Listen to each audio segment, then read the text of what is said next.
You like being spoiled. That's the bullet dodger. Your story. You don't listen to understand. I heard you guys sing this. Yeah. You are cool. Say sorry or not. Why am I saying sorry for you eavesdropping? Entering a group chat you were never invited to. Yo.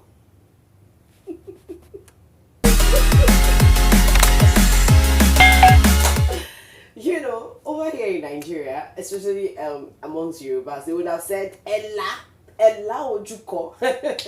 This just means, I'm sorry I'm speaking vernacular, but this just means like, hey! It's like, ooh! That hit, that went home. Like, Terry shading Themba for me was just it. Like, hey!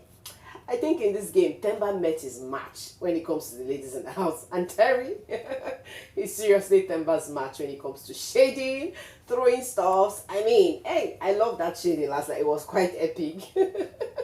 So you guys, I mean, so many funny things happened. And I'm going to be giving you the conversations that happened after the housemates won their weekly wager task. You guys know how I do it. I give you the full story. As usual, this is my promise, and I always try to deliver on that.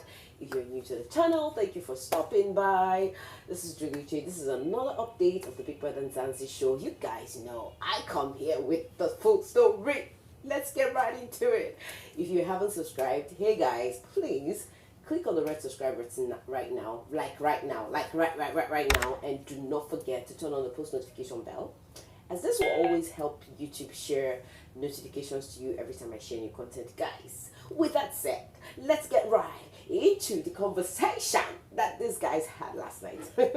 So guys, you guys knew that the weekly wager task was fun. I loved every bit of it. I've been watching so many replays. I think like I'm going to just throw some highlights on my reel, on my shorts, YouTube shorts, just to make sure that I relive this moment forever. Like, it was just epic.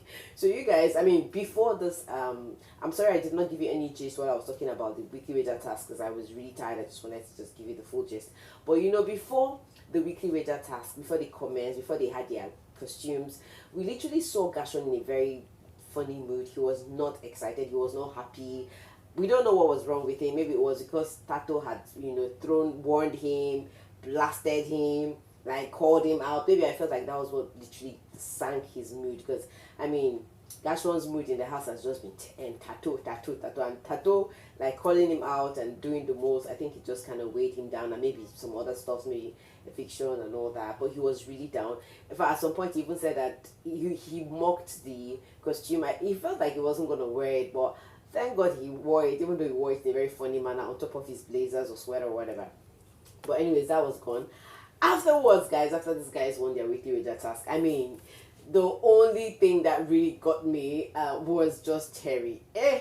So these guys were having, obviously, the ladies were having a conversation. Terry hadn't pushed ship, you guys. Hey, that sisterly love is on point. So they were having this conversation, and Terry was busy with a cucumber, like eyes. Can you believe it? We saw Terry swallow almost a full size, I don't even know how many inches long cucumber right now, but it was pretty long. And Terry was busy giving us adult content. Like, she literally put her mouth all the way down, and Mpo was like, what's the measurement? And I'm like, hey, these babes, you guys, take it easy before you spoil people like us.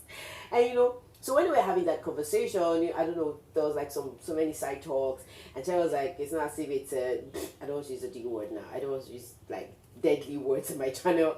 And basically, Terry just threw this very bombastic shade on them. I was like, you guys keep copying into WhatsApp groups you're not invited to, and I'm like, hey, that hit hard. And when she said that, you know, Themba literally was, you know, he was trying to suck up his, like, control himself not to vent, and then was like, aren't you going to apologize? I mean, and Terry was like, why would I apologize for pock-nosing, for coming into a conversation you were not invited? Like, I was like, okay, you met your match. Themba obviously met his match when we look at Terry, and you know, they kind of had this back and forth. You're not gonna apologize, you're not gonna apologize, won't you apologize? And then, you know, Terry being loudly Terry. I mean, I love this Terry that is giving us vibe. I love this Terry that is giving us drama. I don't know, but hey, this is me. Sometimes I shade, sometimes I throw the spotlight, sometimes I just keep it real. Like, I really like the vibe Terry has been bringing, especially from the angles of the ladies to the guys. Because, of course, obviously, there's been some hate and beef between guys and girls in this season. You guys should never pretend it's not there. It's there loudly. So, afterwards, anyways, we saw Terry move closer to Themba, give Themba a hug, and then when I saw that part, I was like, okay, you guys, you're back and you're good together. So, I mean, the other episode, so of course, we had seen GASH1 and Thato in the kitchen before, Thato really tried to cheer GASH1 up, snap out of it, stuff like that, and afterwards, we actually saw GASH1, come out of it.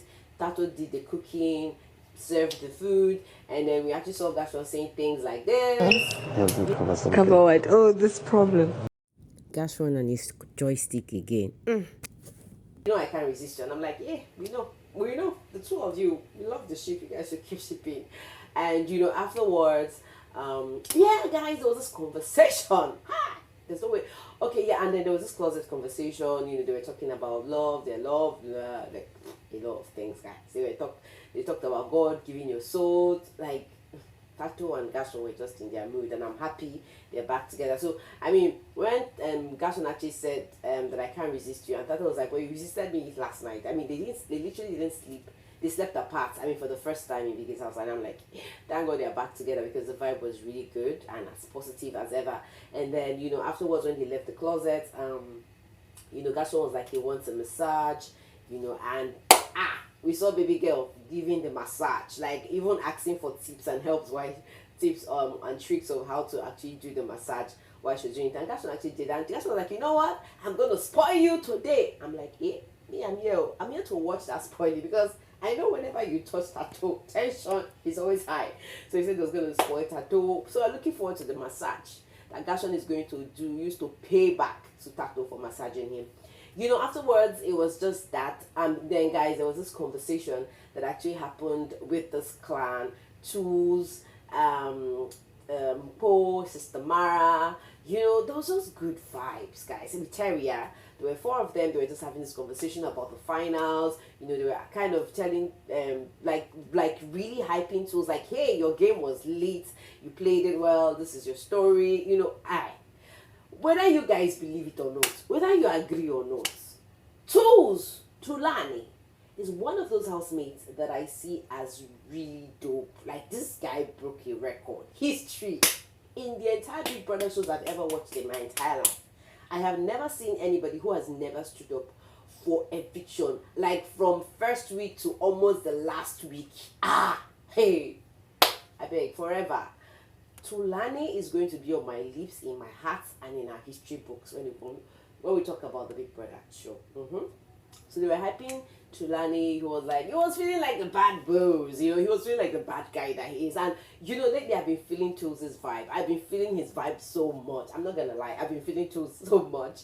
And while the conversation was going, I was like, but you guys, why are you all complimenting only Tools? I mean, Tools is literally not the only person who broke this record, because somehow he was able to carry Libo into that, range of never getting nominated and standing all through the weeks. And guys, the story was different, because we actually saw that Libo was not there. Obviously, Libo was not there. So Libo was actually having this intimate session with Themba, and they were just going through baby pictures.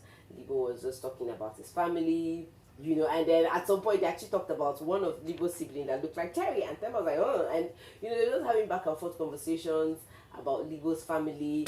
And I'm like, so who turned Libo to this big time introvert? Anyway, we've always known that Libo is not really that person who, as much as he tries to make a front in front of the guys, when it comes to close-up conversations, I don't know if it was how he played his game, but we noticed that, like, for example, when it was the Libo and Impo era, when they were still together, Libo was strongly attached to Impo, that every other person looked like an enemy, and it was just the two of them shipping. And then when Vino was out of the game, when Terry and Sister Mara were having their issues, Libo came into the picture and was with Terry, and they were like shipping together. you know. So outside of the Two's, Terry, and Libo ship, we kind of found Libo and Terry like blending together. So I feel like Libo is this kind of person who just likes to have intimate relationships with people, like, you know, on a personal level. I think for some reason I feel like Libo and GASH1 have like similar personalities if we really look at it. So it was for me, I was like, why are you guys all praising Tools and not praising Libo? Like, Libo literally needs the same award you guys are giving to Tools. So we just saw him having conversations with Themba, you know, blah blah blah, and I was like, okay, it is what it is. It is a divided house. Libo has started again. It is now Themba and Libo. I mean, through the season we saw Libo and Bo, we saw Libo and Terry, and right now it is Libo and Themba. I hope Libo doesn't have like any altercation with Themba. I hope they stay real, like they keep it together till the end, because it literally will be very sad that at the end of the day maybe he has an altercation with Themba and then he's suddenly all on his own. I mean, it would definitely not make any kind of sense. You guys literally, I mean, it was just a quiet night. You guys went to bed early, no loud conversations. And then at that point, I was like, okay, Themba. So it looks like Themba is going to be crashing upstairs. I don't know, but the whole vibe was just cool anyways. It was all cool. It was just calm. And then I really like the bonding. You know, these guys have decided to have fun. It's the weekend. We're about to see some craziness, some wildness. And of course, there's going to be some venting, especially when alcohol comes in. And I'm here with the weekend vibes flowing in their veins. I'm very sure we're going to be seeing some very interesting content. Of course, adult content will be included. You guys, I'm literally going to be seeing you guys on the next video. For now, thank you so much for your watch time. For now, ciao ciao.